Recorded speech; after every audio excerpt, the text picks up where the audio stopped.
현변TV 현변이고요. 자, 이제 최종 결전의 장으로 들어섰습니다. 제가 언제인가 시점이 문제일 뿐 최종적으로는 바로 이 소송으로 결말이 날 것이다 말씀을 드린 적이 있죠. 자, 어트랙트 피부티 전 멤버 3인과 안성일 등의 130억 손배소를 청구했다. 손해배상 청구 소송을 제기했다는 것이고요. 전홍준 대표님이 대표로 있는 어트랙트 회사가 걸그룹 피프티의 전 멤버 3인과 이에 관여되어 있다고 의심되고 있는 이들을 상대로 손해배상 청구 소송을 했다는 겁니다. 자, 내용을 보면요. 피프티의 전 멤버 이 3인에 대해서 전속계약 위반에 따른 손해배상과 위약벌을 또 그에 가담한 더 기버스 안성일 씨와 백모 씨 3인의 멤버들의 부모에 대해서 각각 공동 불법행위로 인한 손해배상을 청구하는 민사소송을 제기했다고 해요. 그러면서 부가적으로 실제로 산정할 수 있는 손해배상액과 위약벌은 수백억 원대에 이르지만 일단은 소송 과정에서 추후 손해 확대 가능성을 열어둔 상태로 우선 현재 시점에서는 일부 청구 방식으로 소송을 제기한 것이다 라고 밝히고 있어요. 일단 우리가 수백억 원대 소송을 제기하려면 인지 때만 해도 몇천만 원이 나가요. 이런 금액 자체가 굉장히 부담스럽기 때문에 처음부터 수백억 원대의 소송을 제기하는 것보다는 일단 130억 원으로 제기된 어떤 합리적인 수치를 우선 청구하는 것으로 하고 명시적인 일부 청구를 하고 있다 이런 말이에요. 그러면서 이번 소송이 단순한 피해 회복의 차원을 넘어서 이 엔터테인먼트 분야의 공정한 거래 질서를 다시 재정립하는 중요한 계기가 될 수도 있겠다라고 하고 있는데 저 역시도 같은 생각을 하고 있습니다. 이런 중소소속사나 유튜버들을 대리하는 MCN들 같은 경우에는 좀 힘들어요. 대형 소속사에 비해서 자금력이나 이런 부분들이 상당히 좀 부족한데 오히려 최근에는 이런 정산에서 사소한 문제가 발생했을 때 이것을 흠집내면서 달려들어서 계약 해지까지 이르게 되는 그런 경우가 심심치 않게 있었거든요. 이 사건을 계기로 더 치밀하게 좀 세밀하게 계약 문화가 정착될 수 있는 그런 계기가 될 수 있으면 좋을 것 같아요. 자, 지금에 와서 하는 얘기지만 이 소송은 몇 차례 절체절명의 변곡점이 있었어요. 아, 이런 변곡점이 있었구나 라는 것을 생각하시면서 되짚어 보시면 이 사건이 조금 더 흥미롭게 느껴질 겁니다. 자, 시간을 앞으로 좀 돌려보죠.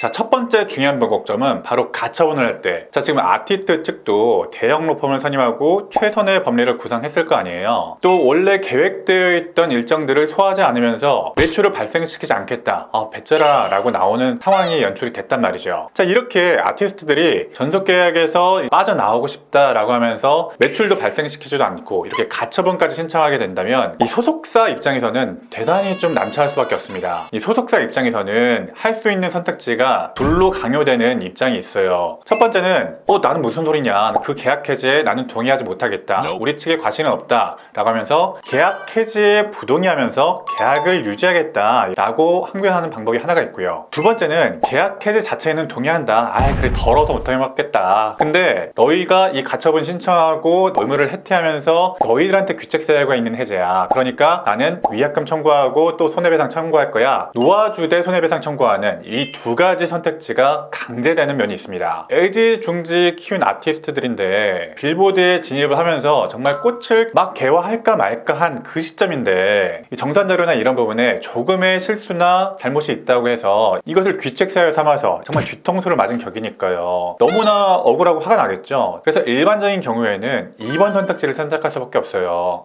내가 더러워서 진짜 못해먹겠다, 너네 진짜 앞으로 일도 안 할 거잖아, 너네 데리고 어떻게 일하고 매출 일으키겠어, 억울하지만 계약 해제에는 동의를 좀 해주고 대신에 위약금이나 손해배상 청구할 거야, 이렇게 나오는 경우가 사실은 대부분이에요. 애초에 이렇게 아티스트들이 땡깡 부리고 있는 상황에서 재판까지 가게 되면은 일단 법원에서 보기에도 뭔가 아티스트들과 이 소속사의 신뢰관계가 파탄난 것으로 보이니까 법원에서도 가처분은 인용을 해주고 다만 위약금 청구로 정리를 하시자 이렇게 가게 되는 레퍼토리도 있습니다. 자, 그런데 우리는 기억하죠. 가처분 시점부터 일관되게 전홍준 대표님이 이렇게 인터뷰를 합니다. 아티스트들이 돌아오기만을 기다린다, 돌아올 것이다, 나는 기다린다, 계약 유지하겠다, 신뢰관계 파탄한 거 아니다, 위약금 지금 그런 거 논할 상태 자체가 아니다, 우리는 계속 갈 거다, 이렇게 하는 게 소속사 입장에서 정말 힘듭니다. 자, 그런데 그렇게 했죠. 이게 바로 첫 번째 변곡점이었어요. 사실 여기는 양측에 좀 깊은 노림수가 있었다고 보는데 아티스트 쪽에서는 가처분을 무리하게 빨리 한 감은 있지만 이렇게 빨리 한 것도 노림수였던 것 같아요. 이렇게 빨리 해야만이 앞으로 발생할 큐피트라는 곡의 매출이 아직 현실화가 되지 않은 상태니까, 위약금이라는 것은 이 계약 기간 동안 발생한 매출액을 기준으로 산정을 하는 것이기 때문에 지금 계약을 해제시키는 것이 위약금의 측면에서도 훨씬 더 좋을 것이다 것이다. 만약 지더라도 위약금을 가장 줄일 수 있는 방법이다 라는 노림수가 있었던 것 같아요. 그러니까 가처분 신청을 하는 템포를 굉장히 빨리 가져간 거죠. 자, 그런데 이에 반해서 이 소속사 측은 굉장히 템포를 늦게 가져가고 싶었던 것 같아요. 일단 계약을 유지하겠다고 했죠. 계속 유지를 하겠다라고 해야만 했었을 거예요. 두 번째 선택지로 갔을 경우에는 이제 더 이상 선택의 여지는 없습니다. 내가 기대했던 매출이 진짜 들어와서 그 매출을 기준으로 위약금을 산정할 수 있을 때까지 기다릴 수밖에 없었을 겁니다. 제가 말씀드렸죠. 손해배상을 청구하고 위약금을 청구하는 이 최종 소송으로 들어왔을 때는 위약 금액이 얼마냐 이것이 쟁점화 될 수밖에 없는데, 아티스트 측에서는 지금 가처분을 해서 일반적인 레퍼토리를 따라가서 계약 해제가 된다면 설령 우리가 좀 진다고 하더라도 위약금을 최대한 낮출 수 있을 것이다. 위약금이 가장 싼 건 오늘이다. 이런 계산이었을 거고, 소속사 입장에서는 어떻게든 버텨낸다. 그런 전략이었던 것 같아요. 지금 되돌려 생각하면 100점짜리 선택이었죠. 결국 이 선택으로 가처분도 기각을 이끌어냈고, 가처분 기각 당시 인터뷰 때도 대단한 게 뭐냐면 계속해서 돌아가기만을 기다린다는 인터뷰를 하세요. 이 전홍 전 대표님이. 이제는 계약 유지를 할지 해지하고 위약금을 청구할지, 해지나 손해배상 청구의 시점을 언제로 가져갈지에 대해서 선택권이 사실상 소속사 측에 있었던 시점인데도 불구하고 일단은 계속해서 계약 유지하겠다라는 인터뷰를 일관되게 합니다. 저도 예상을 못했던 점이 있는데, 여기서부터는 이제 법리적인 판단은 아니고 경영상의 판단이죠. 법적인 판단으로도 100점이었는데 그런데 여기서 200점짜리 판단이 키나를 돌아오게 만듭니다. 이 판단이 200점짜리 판단이었던 것 같아요. 이게 두 번째 변곡점입니다. 법리적으로 위약금을 청구하고 손해배상하고 아주 거액의 승소 판결을 받더라도 그 돈을 받아내려면 집행을 해야 되는데 어려울 수가 있어요. 애들이 돈이 없으면 이 공투표가 되는 거잖아요. 일단 민사소송의 또 다른 난점이기도 한 건데, 이건 완전히 경영상 판단에서 승리를 했다라고 보여지는 지점인데,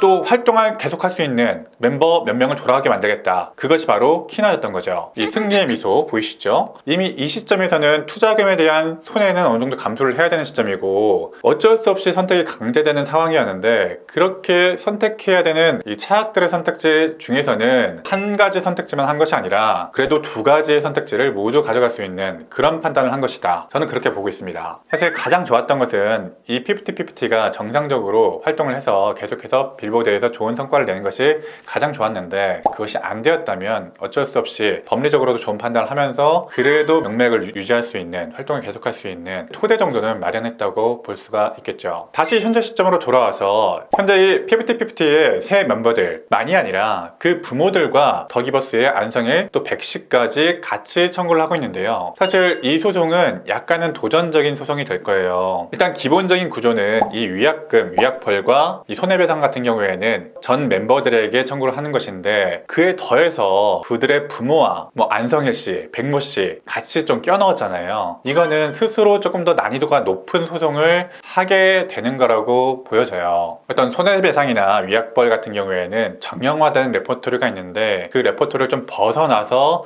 조금 더 도전적인 소송을 하고 있다고 봐야 될 것 같아요. 향후에 또 다른 소식들이 있게 되면은 제가 법리적으로 리뷰를 좀 해보도록 하겠습니다. 자, 오늘 내용이 도움이 되셨다면 구독과 좋아요 한 번씩 눌러주시고요. 저는 언제나 실전 법리를 알려드리는 현변이었습니다. 시청해주셔서 감사합니다.